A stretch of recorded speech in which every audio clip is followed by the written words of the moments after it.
الحمد لله رب العالمين والصلاة والسلام على النبي الكريم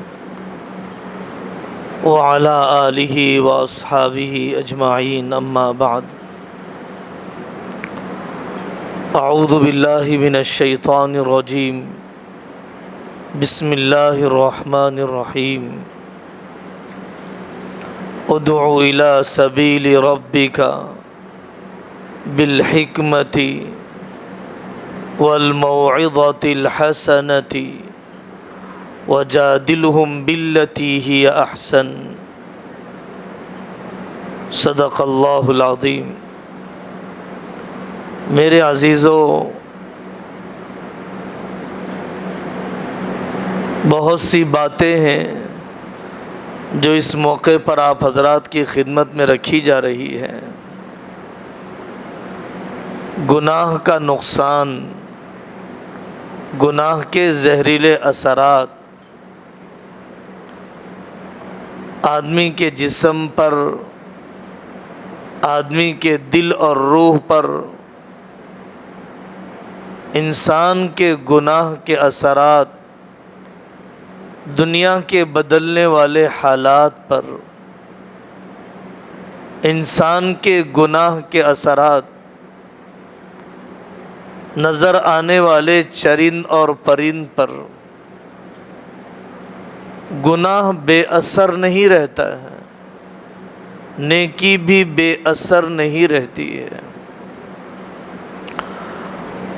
سب سے بڑی مصیبت یہی ہے کہ بندہ گناہ پر راضی ہو جائے۔ حکیم اختر صاحب رحمۃ اللہ علیہ فرماتے ہیں کہ جب اللہ مل جاتا ہے تو آدمی کو گناہوں سے ایسے نفرت ہوتی ہے جیسے پاخانے اور گندگی سے نفرت ہوتی ہے۔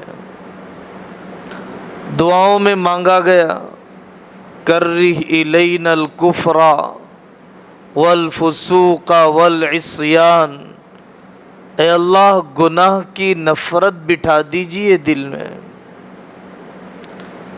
دعاؤں میں مانگا گیا، اے اللہ ان بندوں میں سے بنا جو نیکی کرتے ہیں تو خوش ہوتے ہیں، وَإِذَا أَسَاءُوا اسْتَغْفَرُوا، اور جب گناہ ہو جاتا ہے تو استغفار کرتے ہیں۔ ان باتوں سے طبیعت پر بڑا اثر ہوتا ہے، جو حضرت حکیم الامت رحمۃ اللہ علیہ فرماتے ہیں کہ وہ گناہ بندہ کرتا ہے جس گناہ کا اسے کوئی نفع ہونے والا نہیں ہے۔ آدمی کے نگاہوں کی گندگی، جس چیز کو وہ دیکھ رہا ہے لذت حاصل کرنے کے لیے، وہ اسے مل نہیں سکتی ہے، اور اگر مل جائے تو اسے نبھ نہیں سکتی ہے۔ نگاہوں کی گندگی کا ایک نقصان یہ بھی ہے کہ اگر آدمی نہیں دیکھتا ہے تو طبیعت پر زور پڑتا ہے، اور دیکھ لیتا ہے تو بے چینیاں بڑھ جاتی ہیں۔ دو تکلیفیں ہیں، اگر آدمی نگاہ نیچی کرے تب بھی تکلیف ہے، اور اگر نگاہ حرام پر باقی رکھے تب بھی تکلیف ہے۔ اگر ان دونوں تکلیفوں کا موازنہ کیا جائے تو نگاہ نیچے کر لینے کی تکلیف تھوڑی دیر کی ہے، نگاہ جمانے کی تکلیف کے مقابلے میں۔ جب آدمی نگاہ حرام پر جما لیتا ہے، تصویریں دل میں جمع ہو جاتی ہیں، روح بے قرار ہو جاتی ہے، اور پھر خیالات گندے ہو جاتے ہیں، پھر اس کے بعد گناہ کی طرف قدم بھی اٹھتے ہیں، پھر اللہ سے تعلق بھی بگڑ جاتا ہے، پھر انسانوں کی صحت بھی تباہ ہو جاتی ہے۔ تو انسان کو فیصلہ کر لینا ہے کہ میں کون سی تکلیف برداشت کر سکتا ہوں۔ اس بات سے بھی بڑا فائدہ ہوا کہ آدمی نگاہ کے گندے کرنے کی وجہ سے نیکیوں کا جو نور جمع ہوا تھا وہ نور آنکھ کے راستے سے نکل جاتا ہے۔ کون انسان ہے جو یہ برداشت کرے گا کہ مہینہ بھر محنت کیا، تنخواہوں کی گڈی ہاتھ میں آئی اور اسے لے جا کر چولہے میں رکھ دیا جائے؟ پورا رمضان عبادت کیا اور گناہ کرنے کا موقع ملا آنکھ سے، اس نے اپنی آنکھ سے گناہ کیا۔ پورے رمضان میں جو نور کی گڈی جمع ہوئی تھی، تلاوت کے ذریعے سے، روزے کے ذریعے سے، اعتکاف کے ذریعے سے، اس نے پھر اس بد نظری کے ذریعے سے اسے ضائع کر دیا۔ جب آدمی مجاہدہ کرنے کا عادی ہو جاتا ہے تو اللہ تبارک و تعالیٰ اس کے لیے آسان کر دیتے ہیں۔ لگے رہنا پڑتا ہے آدمی کو، سزا دینا پڑتا ہے اپنے نفس کو۔ ایک رکشہ چلانے والے صاحب نے آ کر حضرت تھانوی رحمۃ اللہ علیہ سے کہا کہ حضرت میری نگاہ قابو میں نہیں رہتی ہے۔ کتنے سچے دل کے لوگ تھے ہوں گے، کتنی اپنی اصلاح کے بارے میں بہت دلی جذبہ رکھنے والے لوگ تھے ہوں گے۔ انہوں نے کہا کہ حضرت میری نگاہ قابو میں نہیں ہے۔ کتنا کماتے ہو ہفتے بھر میں؟ 50 روپیے کماتا ہوں۔ کہا کہ ایک مرتبہ اگر نگاہ بے قابو ہو جائے تو 500 روپیے صدقہ دینا۔ ایک مرتبہ جب نگاہ بے قابو ہو جائے تو 5 روپیے صدقہ دینا، 5 روپیے صدقہ دینا۔ ہفتے بھر میں 50 کمانے والا 5 روپیے اگر اس گناہ کے بدلے میں صدقہ دے گا تو طبیعت پر کیسے چھریاں چلتی ہے۔ شیخ سے تعلق اسی لیے رکھا جاتا ہے، بزرگوں سے وابستگی اسی لیے ضروری ہے۔ اصل جو بات اس موقع پر عرض کرنا ہے، دعوت کی ذمہ داریاں اللہ تبارک و تعالیٰ نے اس امت پر ذمہ داری ڈالی ہے کہ پورے دین پر چلے، اور ذمہ داری ڈالی ہے پورے دین کی طرف دعوت دے، مسلمانوں کو اصلاح کی دعوت دے، غیر مسلموں کو اسلام کی دعوت دے۔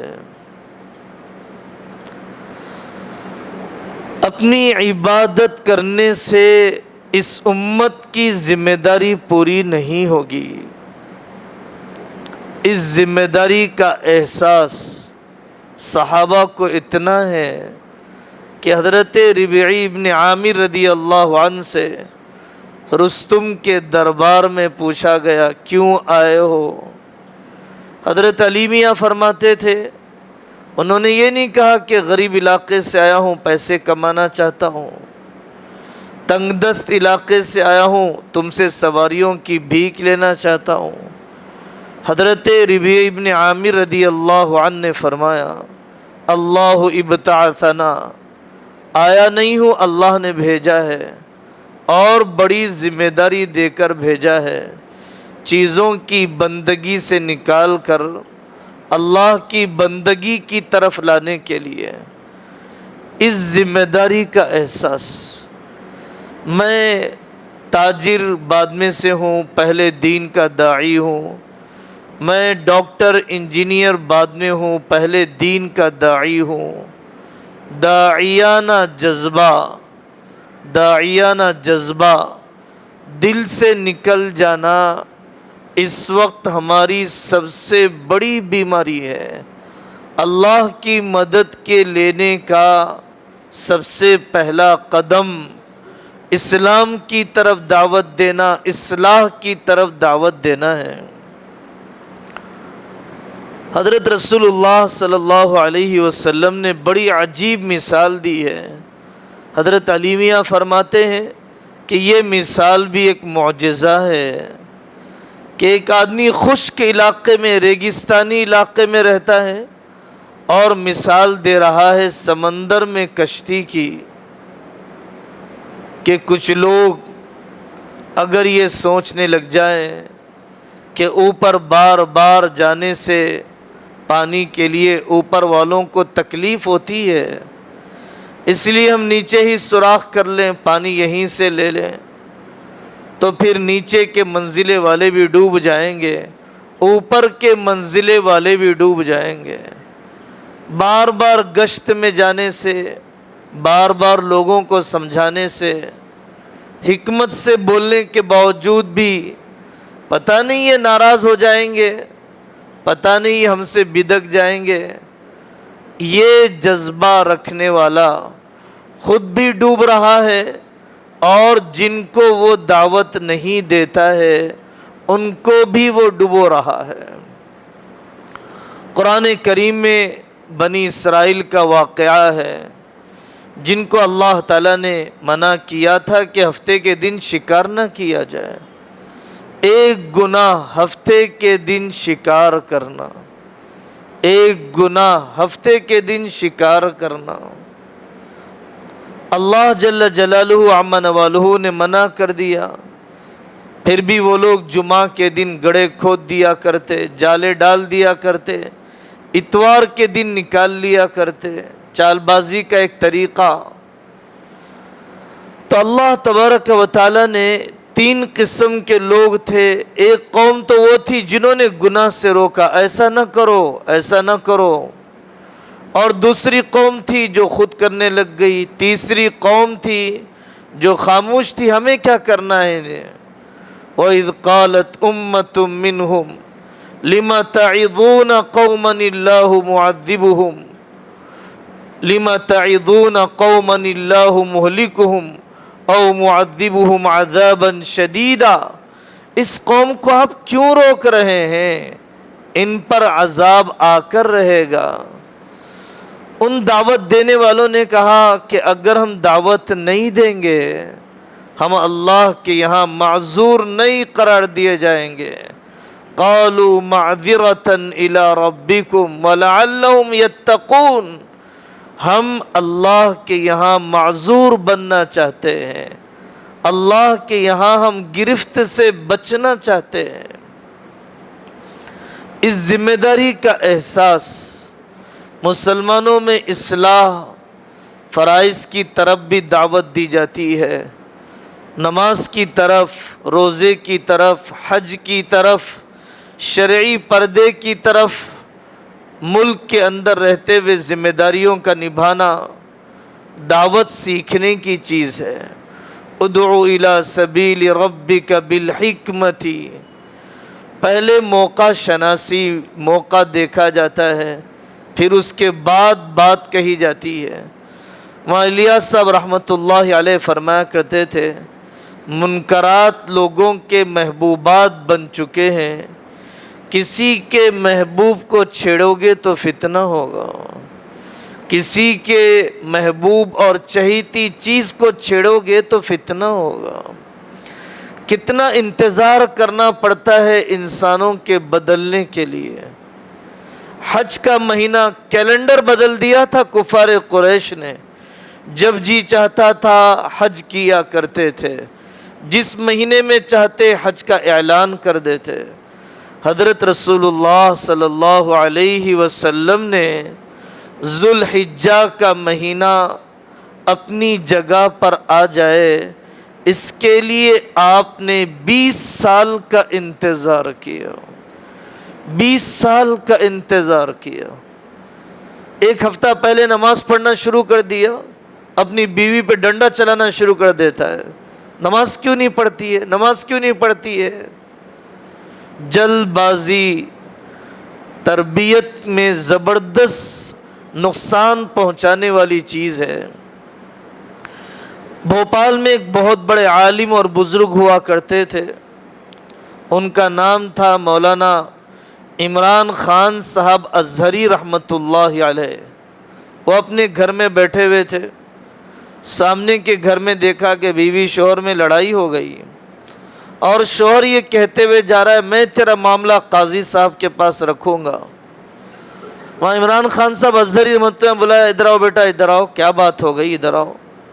حضرت میری شادی ہوئے 1 سال ہو گیا اور میں سمجھاتے سمجھاتے تھک گیا، یہ نماز نہیں پڑھتی ہے۔ اوہو اچھا، تمہاری کیا عمر ہے؟ میری عمر 25 سال ہے۔ تم کب سے نماز پڑھتے ہو؟ 20 سال کی عمر سے پڑھتا ہوں۔ نماز کب فرض ہوئی تھی تم پر؟ 15 سال کی عمر میں۔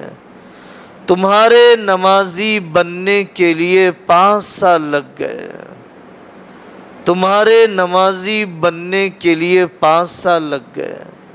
پتہ نہیں کتنے بندوں نے ٹوڑی میں ہاتھ ڈالا، کتنی مرتبہ حدیث کی اجتماعی تعلیم کو سنا، اور پتہ نہیں بڑوں نے ماں باپ نے کتنی دعائیں کی، اس پر تمہیں نمازی بننے کے لیے 5 سال لگ گئے، اور تم اپنی بدتمیزی سخت مزاجی کے ساتھ یہ چاہتے ہو کہ بیوی 1 سال میں نمازی بن جائے۔ یہ نہیں ہو سکتا ہے۔ تدریج یہ بڑا اہم اصول ہے، تدریج دعوت کا بڑا اہم اصول ہے۔ وہاں الیاس صاحب رحمۃ اللہ علیہ کے پاس پیر دبانے کے لیے، خدمت کرنے کے لیے ایک صاحب آیا کرتے تھے۔ آس پاس کے لوگوں نے، حواشی نے، خدام نے کہا حضرت ذرا ان کو کہیے نا داڑھی رکھنے کے لیے۔ حضرت نے فرمایا بھائی ابھی کہنا میں مناسب نہیں سمجھتا ہوں۔ نہیں حضرت یہ آپ سے بڑی محبت کرتے ہیں۔ توا کتنا گرم ہوا ہے، بی پی شوگر بھی انجیکشن دیے جانے کے قابل ہے یا نہیں ہے؟ وہاں الیاس صاحب نے فرمایا کہ میں نہیں کہوں گا۔ نہیں حضرت آپ کہیے، بڑی محبت کرتے ہیں آپ سے۔ وہاں الیاس صاحب رحمۃ اللہ علیہ نے کہہ دیا، وہ دوسرے دن سے غائب ہو گئے۔ وہاں الیاس صاحب رحمۃ اللہ علیہ ان کے گھر پر ملاقات کے لیے گئے اور ان سے معافی چاہنے لگے، بھائی ہمیں معاف کر دو، بھائی ہمیں معاف کر دو۔ انہوں نے کہا حضرت میں گناہ میں ہوں 24 گھنٹے کے، اور آپ نے مجھے بجا طور پر ٹوکا ہے، آپ ایسا کیوں کہہ رہے ہیں؟ وہاں الیاس صاحب رحمۃ اللہ نے فرمایا غلطی مجھ سے ہوئی کہ توا پہلے گرم کرنا چاہیے تھا پھر روٹی ڈالنا چاہیے تھا۔ اولاد کی تربیت میں ہم سے یہی کوتاہی ہو رہی ہے، خاندان اور سسرال کے بدلنے میں ہم سے یہی کوتاہی ہو رہی ہے۔ نکاح کے موقع پر رسموں کو ختم کرنا چاہتا ہے، اور وہ رسموں کے ختم کرنے کے لیے ایک ہی دن میں پوری شریعت، اگر آپ اپنی لڑکی مجھے دینا چاہتے ہیں پردہ کرانا پڑے گا، جوڑی کی رقم نہیں لوں گا، آپ کا پلنگ بستر نہیں چاہیے، میرے گھر میں آنے کے بعد اور میکے میں جانے کے بعد پورے نامحرموں سے مکمل طور پر پردہ۔ اس انداز میں پورا دین پیش کر دیا جاتا ہے کہ سامنے والے ڈرنے لگ جاتے ہیں، یہ شدت پسندی کے ساتھ پتہ نہیں میری بیٹی اس گھر میں کیسے رہ پائے گی۔ یہ کہا گیا قرآن میں ادعو الی سبیل ربک بالحکمۃ والموعظۃ الحسنۃ۔ لوگوں نے دین کی طرف دعوت کو مسلک کی طرف دعوت کا ذریعہ بنا دیا ہے۔ دعوت مذہب کی دی جاتی ہے، مسلک کی نہیں دی جاتی ہے۔ آپ حنفی بن جائیے، شافعی بن جائیے، اس کی دعوت نہیں دی جاتی ہے۔ آپ سینے پر ہاتھ باندھ دیے، ناف کے نیچے ہاتھ باندھ دیے، اس کی دعوت نہیں دی جاتی ہے۔ ایک سنت کے مقابلے میں دوسری سنت کی دعوت نہیں دی جاتی، بدعت کے مقابلے میں سنت کی دعوت دی جاتی ہے۔ ناف کے نیچے ہاتھ باندھنا بھی سنت ہے، سینے پر ہاتھ باندھنا بھی سنت ہے۔ صحابہ رضی اللہ عنہم اجمعین نے مذہب کی دعوت دی ہے، علاقوں میں جاتے توحید کی دعوت، رسالت کی دعوت، آخرت کی دعوت، ان 3 پہلوؤں کو نمایاں کیا جاتا ہے۔ اسلام میں خود ہی اٹریکشن ہے، اللہ تعالیٰ نے بڑی کشش رکھی ہے سادی زبان، اللہ کی قدرت کا تذکرہ۔ ایک پولیس نے اس لیے اسلام قبول کیا کہ میں نے جیل میں دیکھا ہے ماں باپ کا قاتل بھی 2 روٹی کھا کر سو رہا ہے، راحت کی نیند۔ مجھے یقین آ گیا یہ دنیا بدلے کی جگہ نہیں ہے، بدلے کی جگہ کوئی اور ہونی چاہیے۔ یا تو یہ دنیا کا چلانے والا بیوقوف ہے، یا تو ماں باپ کا قتل کرنا گناہ نہیں ہے۔ اور کون کہہ سکتا ہے کہ ماں باپ کا قتل کرنا گناہ نہیں ہے؟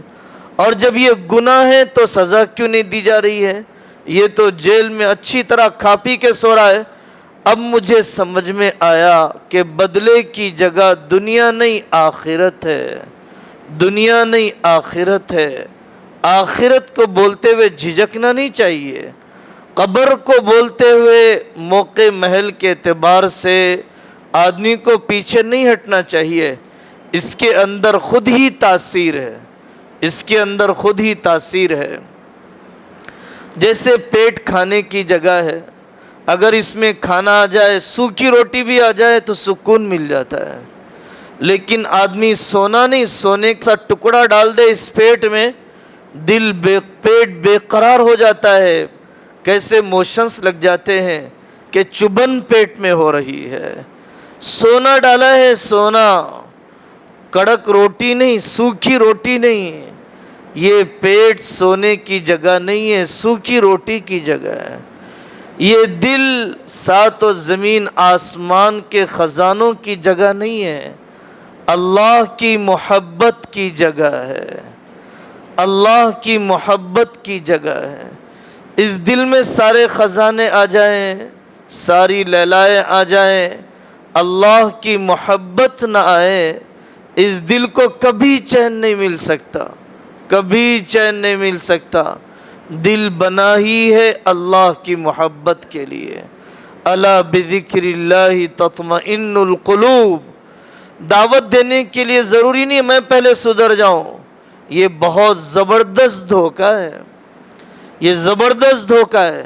میں نماز نہیں پڑھتا ہوں تب بھی نماز کی دعوت دینا انفرادی طور پر فرض ہے۔ فقہا نے لکھا میں روزہ نہیں رکھتا ہوں تب بھی انفرادی طور پر روزے کی دعوت دینا فرض ہے۔ روزہ رکھنا الگ فرض ہے، روزے کی دعوت دینا الگ فرض ہے۔ نماز پڑھنا الگ فرض ہے، نماز کی طرف دعوت دینا الگ فرض ہے۔ اگر عمل نہیں کر رہا ہے تب بھی دعوت دینا ضروری ہے۔ یہ دعوت اسے عمل کی طرف لے آئے گی، یہ دعوت اسے عمل کی طرف لے آئے گی۔ لیکن شیطان یہ چاہتا ہے یہ نماز بھی نہ پڑھے، دعوت بھی نہ دے، تو نہ یہ عمل کی طرف آئے گا اور نہ ہی دعوت کی طرف آئے گا، اور یہ اگر دعوت کی طرف آ جاتا تو عمل کی طرف بھی آ جاتا۔ اب یہ انفرادی طور پر فرض ہے، کسی خاص جماعت کے لیبل پر نہیں، کسی کے خاص بنائے ہوئے اجتہادی طریقے کے ذریعے سے ہی نہیں، کسی بھی شرعی طریقے پر حکیمانہ انداز میں اعمال کی دعوت دینا بھی انفراداً فرض ہے، اور اجتماعی طور پر دعوت دینا فرض کفایہ ہے، فرض کفایہ ہے اجتماعی طور پر دعوت دینا۔ جیسے بہت سے فرض کفایہ ہیں، امت میں ہر سبجیکٹ کے ماہر ڈاکٹر ہوں فرض کفایہ ہے، ماہر پولیٹیشنز ہوں فرض کفایہ ہے، مفتیان کرام ہوں فرض کفایہ ہے۔ مفتی سعید صاحب پالنپوری رحمۃ اللہ علیہ فرماتے ہیں کہ کوئی آدمی مسئلہ پوچھنے کے لیے صبح میں نکلے تو جا کر مسئلہ پوچھ کر آ جائے، اتنے ایریے کے اندر ایک عالم دین کا ہونا فرض کفایہ ہے، ورنہ علاقے والوں کی دینی ضرورت پوری نہیں ہوگی، علاقے والوں کی خاندانی ضرورت پوری نہیں ہوگی، خاندانی ضرورت پوری نہیں ہوگی۔ دعوت کس کی طرف دی جاتی ہے؟ قاری طیب صاحب رحمۃ اللہ علیہ نے اس آیت کے اوپر پوری کتاب لکھی ہے، ادعو الی سبیل ربک بالحکمت والموعظۃ الحسنۃ، الی سبیل ربک، سبیل رب کی طرف دعوت دی جاتی ہے، اپنے ذاتی نظریے کی طرف دعوت نہیں جاتی، سبیل رب کی طرف دعوت دی جاتی ہے، کسی خاص شخصیت کی طرف دعوت نہیں دی جاتی ہے، سبیل رب کی طرف دعوت دی جاتی ہے، کسی خاص عمارت کی طرف دعوت نہیں دی جاتی ہے۔ ادعو الی سبیل ربک بالحکمت۔ ایک صاحب حضرت حکیم الامت رحمۃ اللہ علیہ کے پاس آئے، انہوں نے کہا کہ حضرت آپ پگڑی کیوں نہیں پہنتے ہیں؟ انہوں نے کہا، حضرت نے فرمایا آپ لنگی کیوں نہیں پہنتے ہیں؟ انہوں نے کہا کہ میں لنگی پہننے میں سطر کی حفاظت نہیں کر پاتا ہوں۔ حضرت نے فرمایا پگڑی پہننے سے میرے سر میں گرمی ہو جاتی ہے۔ تو سنت کی ترغیب تو دلائی جاتی ہے، لیکن سنت کے چھوڑنے پر نکیر نہیں کی جا سکتی ہے۔ سنت کے چھوڑنے پر فرض اور واجب کے چھوڑنے کی طرح نکیر نہیں کی جا سکتی ہے۔ ایک علاقے میں حضرت تھانوی رحمۃ اللہ علیہ گئے، بڑے آدمی تھے، بڑے مجدد تھے، ایک علاقے میں گئے۔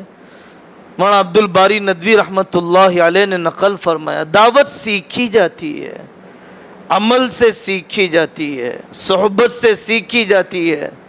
وہاں کے لوگ بدعت میں مبتلا تھے، تعزیہ کیا کرتے تھے۔ حضرت نے فرمایا بھائی تم لوگ مسلمان ہو؟ انہوں نے کہا نہیں نہیں نہیں۔ تم ہندو ہو؟ کہ حضرت ہم ہندو بھی نہیں ہیں۔ کہا کہ تم کون ہو؟ ہم نو مسلم ہیں۔ اچھا، ابھی بھی ایسی قومیں دنیا میں موجود ہیں جو اپنے آپ کو مسلمانوں میں بھی الگ قسم کے مسلمان، جیسے نور بادشاہ ہوتے ہیں، تیلگو بولنے والے بھائی ہوتے ہیں، آندھرا کے علاقے میں نداف کہلائے جانے والے بھائی ہوتے ہیں، مسلمان ہوتے ہیں، الگ قسم کا مسلمان سمجھتے ہیں۔ اس کے بعد حضرت تھانوی رحمۃ اللہ نے پوچھا بھائی تم لوگ کیا کرتے ہو مسلمانوں کے کام؟ حضرت ہم لوگ تعزیہ نہ چھوڑے ہیں، تعزیہ محرم میں نہ چھوڑے ہیں۔ کہا بھی ٹھیک ہے، تعزیہ نہ چھوڑنا۔ ساتھ میں جو ساتھی تھے وہ حیران ہو گئے، بدعت کی تلقین کر رہے ہیں حضرت۔ حضرت نے فرمایا بھائی ان کو بدعت کفر سے بچائے ہوئے ہے، ان کو بدعت کفر سے بچائے ہوئے ہے۔ اگر میں ان کو بدعت پہ سے ہٹاؤں گا تو یہ کفر پہ گر جائیں گے۔ اس کے لیے گہرا علم چاہیے، داعی کو گہرا علم چاہیے۔ دعوت جہالت کے ساتھ نہیں چلتی ہے۔ اس کا مطلب یہ نہیں ہے کہ آپ عالم بننے کے بعد دعوت دیجئے، عالم بنے بغیر دعوت نہ دیجئے۔ اس کا مطلب یہ ہے کہ علماء کی نگرانی میں دعوت دیجئے، اور جو باتیں آپ ضروری جانتے ہیں، پکی جانتے ہیں، اسی کی طرف دعوت دیجئے، اسی کی طرف دعوت دیجئے۔ اللہ جزائے خیر دے، اللہ مغفرت فرمائے۔ حضرت شیخ الحدیث مولانا زکریا صاحب رحمۃ اللہ علیہ کی، انہوں نے فضائل تبلیغ میں لکھا ہے کہ دعوت کا کام کرنے والوں کو علماء سے کٹ کر نہیں رہنا چاہیے، ورنہ ان کی دعوت عداوت بن جائے گی، ان کی دعوت جہالت بن جائے گی، ان کی دعوت ضلالت بن جائے گی۔ اگر عامی آدمی دعوت دیتے ہوئے اپنا تعلق علماء سے نہ رکھے، وہاں پر حضرت نے مستقل لکھا ہے کہ دعوت دیتے ہوئے داعی کے دل میں ایمان والے کا ہلکا پن نہ آ جائے، یہ بڑی بات ہے، یہ بڑی بات ہے۔ میں نمازی ہوں، جس کو دعوت دے رہا ہوں بے نمازی ہے۔ میں پاکیزہ زندگی گزارتا ہوں، جس آدمی کو دعوت دے رہا ہوں گندگی کے ماحول میں ہے۔ اب میں اس کو دعوت دوں اپنے آپ کو بہتر سمجھے بغیر، میں اس کو دعوت دوں صرف ذمہ داری پوری کرنے کے لیے، یہ نفسیات کیسے پیدا ہو سکتی ہے؟ نازک چیز ہے، یہ نفسیات کیسے پیدا ہوگی؟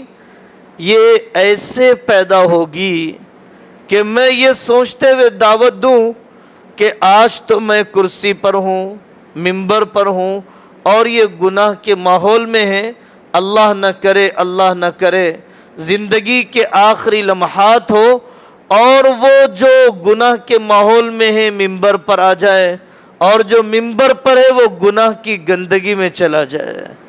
میں اپنے آپ کو دعوت دیتے ہوئے عجب اور کبر سے کیسے بچاؤں، یہ سوچتے ہوئے کہ میں تو دعوت دے رہا ہوں، پتہ نہیں میرا ایمان پر خاتمہ ہوگا یا نہیں ہوگا، میرا ایمان پر خاتمہ ہوگا یا نہیں ہوگا۔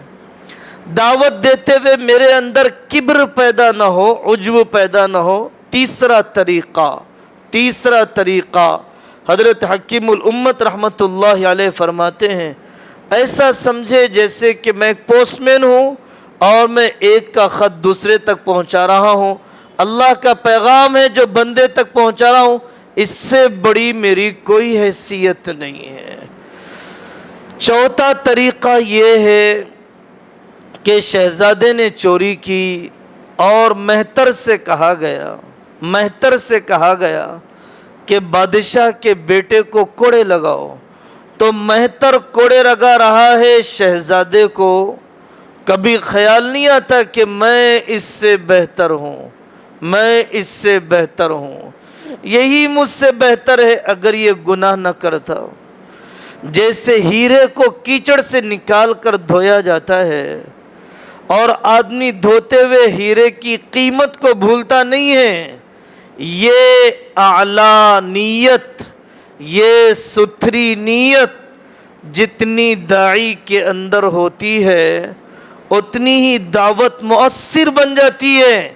یہ میرا ایمان والا بھائی ہے، یہ قیمتی قسم کا ہیرا ہے، گناہ کے ماحول کی گندگی اور تلوثات اسے لگی ہیں ورنہ یہ مجھ سے بہتر ہے، یہ سوچ جس داعی کی جم جاتی ہے۔ تو دعوت میں ترجیحات کا تعین ہوتا ہے، ہر جگہ پر ایک کیسٹ نہیں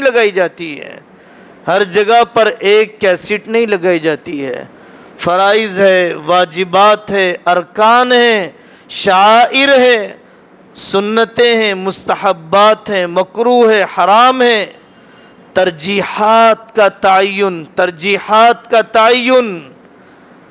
وفد ثقیف والے آئے، انہوں نے کہا یا رسول اللہ ہم اسلام قبول کر لیں گے لیکن ہم زکوٰۃ نہیں دیں گے، ہم اسلام قبول کر لیں گے لیکن ہم میدان جنگ میں مقابلے اور جہاد کے لیے نہیں آئیں گے۔ حضرت رسول اللہ صلی اللہ علیہ وسلم نے فرمایا ان کے آئندہ بدلنے کی امید پر اور آئندہ پورے دین پر لانے کے امکان کو دیکھتے ہوئے ٹھیک ہے زکوٰۃ نہ دینا، ٹھیک ہے ہمارے ساتھ جہاد اور قتال کے لیے نہ آنا، لیکن وہ بھی کیا دین ہے جس میں نماز نہ ہو؟ لا خیر فی دین لا رکوع فی، نماز پڑھ لیا کرو۔ اس کے بعد آپ نے اپنے ساتھیوں سے کہا سیتصدقون ویجاہدون اذا اسلموا، اگر یہ اسلام پر آ جائیں گے، اتنے نماز پر آ جائیں گے، آگے زکوٰۃ بھی دینے لگیں گے، قتال بھی کرنے لگیں گے۔ ابھی میں زکوٰۃ معاف نہیں کر رہا ہوں ان لوگوں سے، ابھی میں قتال کو ان سے معاف نہیں کر رہا ہوں، شریعت کی تحریف نہیں کی جا رہی ہے، تنقیص نہیں کی جا رہی ہے، شریعت تو پوری اپنی جگہ پر شریعت ہے، لیکن ابھی وہی حکم دیا جا رہا ہے جس حکم کو یہ سنبھالنے اور اٹھانے کی طاقت اور حوصلہ رکھتے ہیں۔ میرے عزیزو، مسلمانوں میں دعوت کی طرح غیر مسلموں میں دعوت، پہلے مسلمانوں میں ہو جائے پھر غیر مسلموں میں، ایسی کوئی بات نہیں ہے شریعت میں، بلکہ دونوں یکساں قسم کی ذمہ داریاں ہیں۔ البتہ غیر مسلموں میں دعوت دینا بھی سیکھنا پڑتا ہے۔ سب سے پہلا دعوت دینے کا طریقہ یہ ہے کہ میں مثالی مسلمان بن کے بتاؤں، چونکہ مسلمان سب سے بڑی رکاوٹ ہے غیر مسلم کے اسلام میں داخلے کے لیے۔ محمد صاحب پانپوری فرماتے تھے کہ مسلمان تو اسلام کی چوکھٹ پر کھڑا ہے، نہ خود اسلام میں داخل ہوتا ہے، نہ دوسرے کو داخل ہونے کے لیے جگہ چھوڑتا ہے۔ غیر مسلم کو اسلام کی طرف دعوت دینے کا دوسرا اہم مؤثر طریقہ یہ ہے کہ اسلام کی خوبیاں سنائیں، اسلام کی خوبیاں۔ ہم نماز میں یہ کرتے ہیں، اذان میں یہ پڑھتے ہیں، روزے میں یہ ہوتا ہے، اسلام کی خوبیاں، پردے میں یہ، قرآن میں یہ، آقا صلی اللہ علیہ وسلم کی زندگی میں یہ۔ غیر مسلم کو دعوت دینے کا کامیاب طریقہ اسلام کی خوبیاں پیش کرنا، اسلام کی خوبیاں پیش کرنا۔ اسلام اپنے اندر خود ہی بڑی خوبصورتی رکھتا ہے، سلیقے سے پیش کرنے والے چاہیے، سلیقے سے پیش کرنے والے چاہیے۔ ابھی اسلام قبول کرنے کے لیے، اسلام قبول کرنا ہے تو ختنہ کروانا پڑے گا، تو وہ بیچارہ پریشان ہو گیا۔ ختنے کے حکم کو کس درجے میں بتلایا جانا چاہیے، لطیفہ کہیے یا پھر کسی دعوت پیش کرنے والے کی نادانی کہیے، اسلام قبول کر لیا، ختنہ بھی کروا دیا گیا۔ اس کے بعد وہ کہنے لگا کہ میں اسلام چھوڑنا چاہتا ہوں، مولوی صاحب سے کہنے لگا میں اسلام چھوڑنا چاہتا ہوں، تو مولوی صاحب نے کہا کہ گردن مار دی جائے گی، تو اس نے کہا کہ قبول کرو تو چمڑی کاٹ دی جاتی ہے، اسلام ٹھکرا دو تو گردن مار دی جاتی ہے۔ عجیب مذہب ہے یہ۔ پیش کرنے کا بھی سلیقہ چاہیے، پیش کرنے کا بھی سلیقہ چاہیے۔ اگر کوئی اسلام قبول کرنے کے لیے آ جائے، آدمی بغیر کسی تاخیر کے اسے کلمہ پڑھا دے، نہ ڈرائے قانون سے، نہ ڈرائے سماج سے، تمہارے نکاح کا کیا ہوگا، تمہارے روزگار کا کیا ہوگا، اس ملک کے اندر تمہارے ساتھ سوتیلے پن کا کیا ہوگا۔ جتنے لوگوں نے گزشتہ اسلام قبول کیا اب دنیا میں اسلام قبول کر رہے ہیں، آج کل ہمارے ملک میں قبول کر رہے ہیں۔ یہ ایک پازیٹیو قسم کے حالات اللہ نے بنائے۔ وہ پڑھنا چاہتے ہیں کہ واقعی حضرت عائشہ رضی اللہ عنہا سے اللہ کے نبی نے کیوں نکاح کیا تھا، وہ پڑھنا چاہتے ہیں واقعی آپ نے 12 نکاح کیوں کیے تھے، واقعی آپ کی زندگی کیسے تھی۔ تو جتنوں نے قبول کیا ہے اکثر و بیشتر میری اور آپ کی زندگی کو دیکھ کر نہیں، اسلام کی ستھری تعلیمات کو دیکھ کر۔ جتنے قبول کر رہے ہیں ہم سے بڑی قربانی دینے کا حوصلہ رکھتے ہیں، جائیداد کو ٹھکرا دیتے ہیں، قانون کی دشمنی کو مول لیتے ہیں، اور چھپ چھپ کر نمازیں پڑھتے ہیں، اور چھپ چھپ کر روزے رکھتے ہیں۔ قربانی کا حوصلہ، اپنی کمزوری کو دیکھ کر کلمہ پڑھنے میں دیری نہیں کرنا چاہیے، دیری نہیں کرنا چاہیے۔ اسی طریقے سے جو ملازم کام کرتے ہیں اور جو ملازمہ اور خادمہ کام کرتی ہیں، جن دوستوں کے ساتھ بے تکلفی ہے، حضرت علی میاں فرماتے ہیں ہم نے کتنا بڑا ظلم کیا کہ ایک قوم کے ساتھ ایک ملک میں ہم رہتے ہیں اور ہماری واقفیت ان کے مذہب کے بارے میں اور ان کی معلومات ہمارے مذہب کے بارے میں اتنی کم ہے کہ ایک ملک والے کی دوسرے ملک والے کے بارے میں اتنی کم نہیں ہوا کرتی ہے۔ امریکہ کے بارے میں ہندوازم کے مقابلے میں ہماری زیادہ معلومات ہے، انگلینڈ کے بارے میں معلومات سکھزم کے مقابلے میں ہماری زیادہ ہے، آسٹریلیا کے بارے میں معلومات بدھزم کے مقابلے میں ہماری معلومات زیادہ ہے۔ ہم اپنے پڑوسی کے مذہب سے واقف نہیں ہیں، ہم اپنے پڑوسی کے مذہب کی وہ کمزوریاں اور اسلام کی وہ خوبیاں جو اسے قریب کر سکتی ہیں ہم واقف نہیں ہیں۔ یہ بڑا ظلم ہے، یہ بڑا ظلم ہے، یہ بڑا ظلم ہے۔ اور اس نے صحیح کہا، اے ظالمو تم پر سلام۔ لوگوں نے کہا بھائی ہم مسلمان ہیں، ظالم کہہ رہے ہو؟ ہاں تم پہلے آ جاتے، میرے ماں باپ کفر پر نہ مرتے۔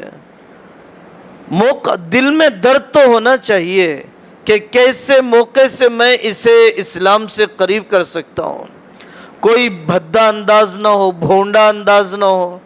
حضرت رسول اللہ صلی اللہ علیہ وسلم نے فرمایا، میرا جی چاہتا ہے کہ میں کعبۃ اللہ کو ایسے بنا دوں جیسے کہ حضرت ابراہیم علیہ السلام نے بنایا۔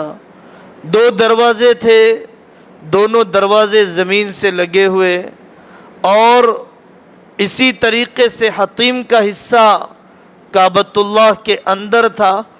میں ایسے بنانا چاہتا ہوں جیسے کہ حضرت ابراہیم علیہ السلام نے بنایا۔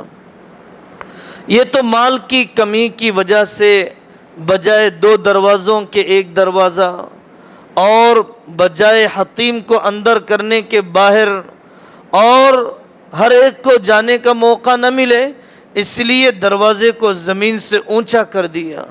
لیکن پوری زندگی محمد الرسول اللہ صلی اللہ علیہ وسلم نے کعبۃ اللہ کی تعمیر میں یہ تبدیلی نہیں لائی ہے۔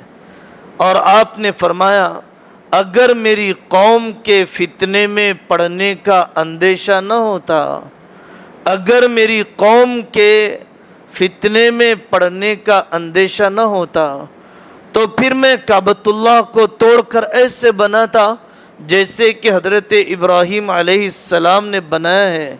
لیکن میری قوم کہنے لگے گی کہ محمد کا کیا غلبہ ہوا مکہ مکرمہ پر، جزیرۃ العرب پر، کہ کعبے کو ڈھانے لگ گیا۔ میں اس فتنے میں ڈالنے سے اپنی قوم کو بچانا چاہتا ہوں، اس فتنے میں ڈالنے سے اپنی قوم کو بچانا چاہتا ہوں۔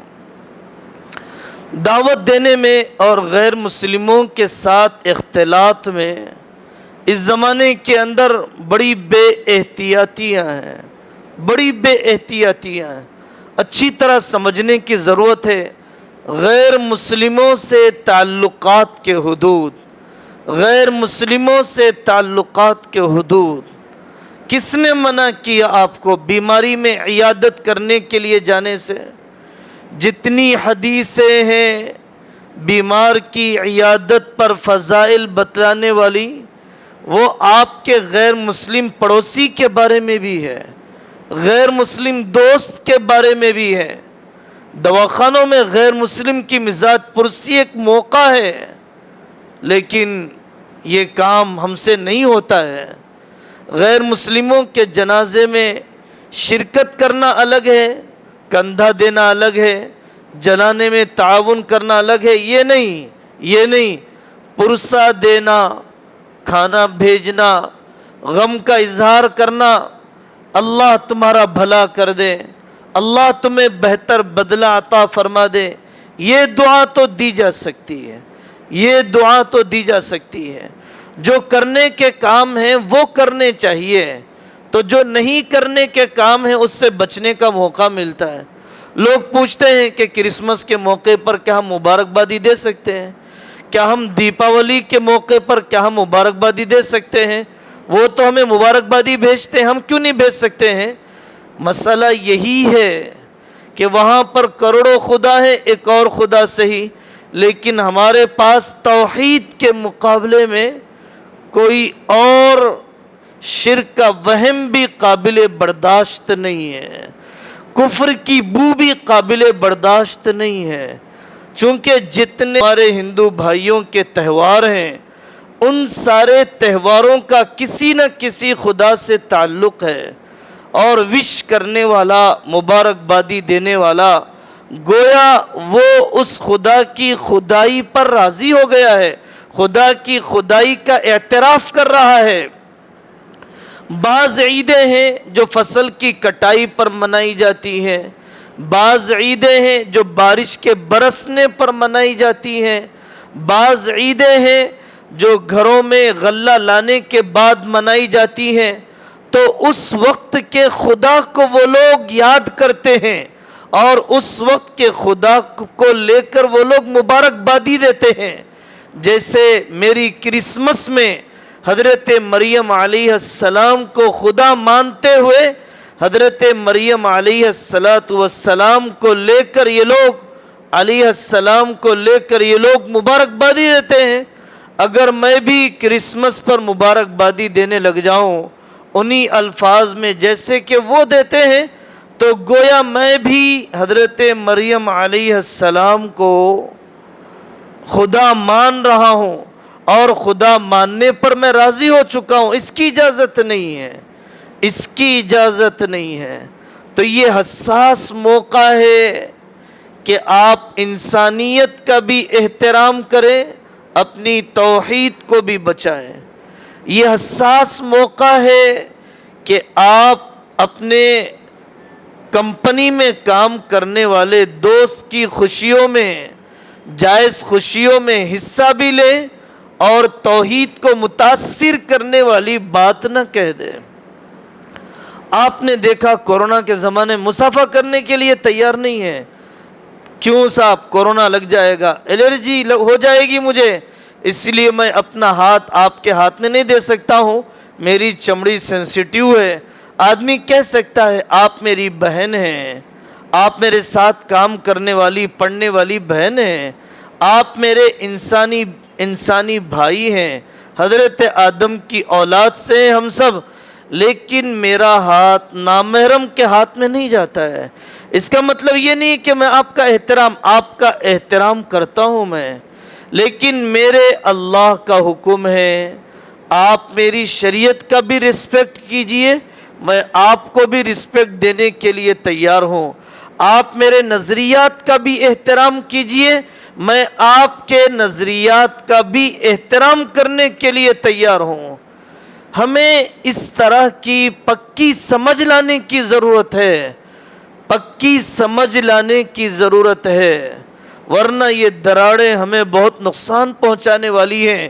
میڈیا نے جو نفرتیں پھیلا کر رکھی ہیں اور سیاستدانوں اور پولیٹیشنز نے جو دیواریں نفرتوں کی اٹھا کر رکھی ہیں اس کو ختم نہیں کیا جا سکتا، ختم نہیں کیا جا سکتا اسلام کی دعوت کے بغیر.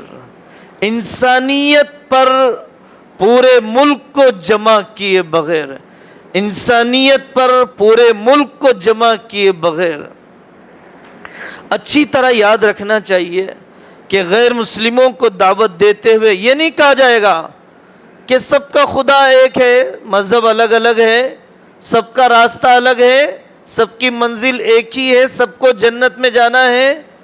وحدت حق کی دعوت دی جائے گی، وحدت ادیان کی دعوت نہیں دی جائے گی. وحدت حق کی دعوت دی جائے. حق ایک ہی ہے، حق ایک ہی ہے.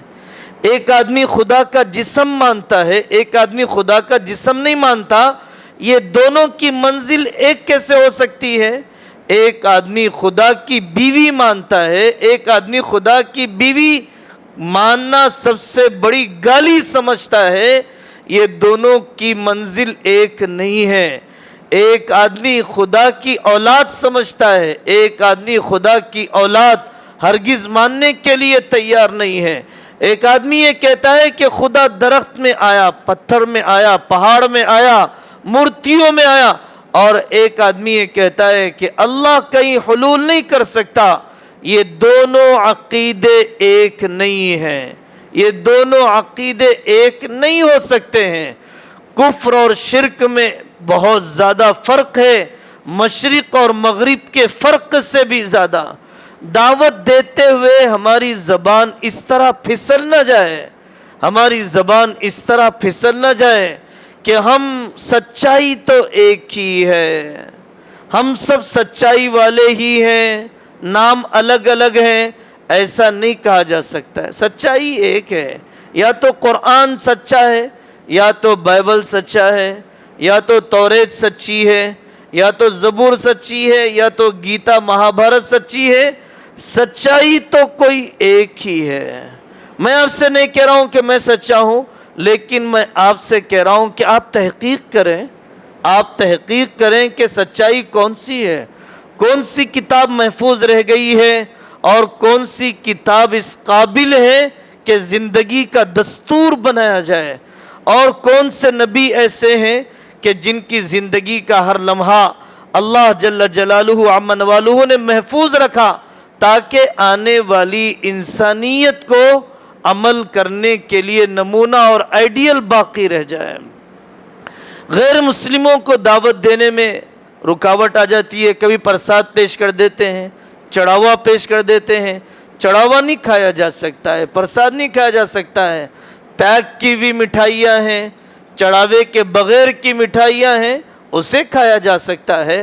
آدمی بتلائے کہ توحید کا مطلب یہ ہوتا ہے، ہمیں کفر سے نفرت ہے، کافر سے نفرت نہیں ہے، ہمیں بیماری سے نفرت ہے، بیمار سے نفرت نہیں ہے۔